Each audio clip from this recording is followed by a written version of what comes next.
அடுத்த 48 மணி நேரத்தில் ஹார்மோஸ் நீரிணையை திறக்காவிட்டால் ஈரானின் மின் நிலையங்களை முழுவதும் அழித்து விடுவோம் என்று அமெரிக்க அதிபர் ட்ரம்ப் ஈரானுக்கு எச்சரிக்கை விடுத்துள்ளார். இதற்கு ஈரான் உடனடி பதிலடியை கொடுத்துள்ளது. ஈரானின் மின் நிலையங்கள் மீது தாக்குதல் நடத்தப்பட்டால் ஹார்மோஸ் நீரிணையை முழுமையாக மூடுவோம் என்று எச்சரித்துள்ளது.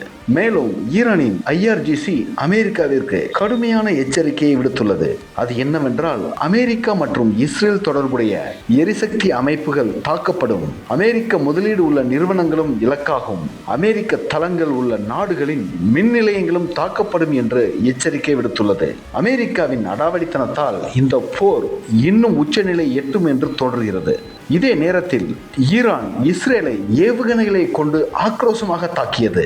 இந்த ஏவுகணை தாக்குதலால் இஸ்ரேலில் பலர் காயமடைந்துள்ளனர் மற்றும் பலர் பாதுகாப்பான இடத்திற்கு தஞ்சம் அடைந்துள்ளனர்.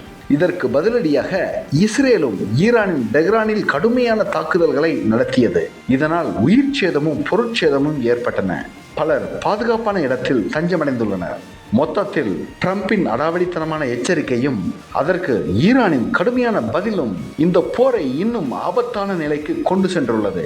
ஈரானிடம் 4000 கிலோமீட்டர் அளவுக்கு சென்று தாக்கும் ஏவுகணைகள் மட்டும் உள்ளதா, அல்லது இன்னும் அதைவிட சக்தி வாய்ந்த ஏவுகணைகள் உள்ளதா என்பது தெரியாமல் அமெரிக்கா விளையாடி வருகிறது. இன்னும் பல ஆயுதங்களை ரகசியமாக ஈரான் வைத்திருப்பதற்கு வாய்ப்புகள் உள்ளது.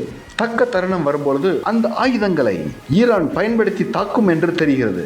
அடுத்த சில மணி நேரமே உலகத்தின் எதிர்காலத்தை தீர்மானிக்கப் போகிறது.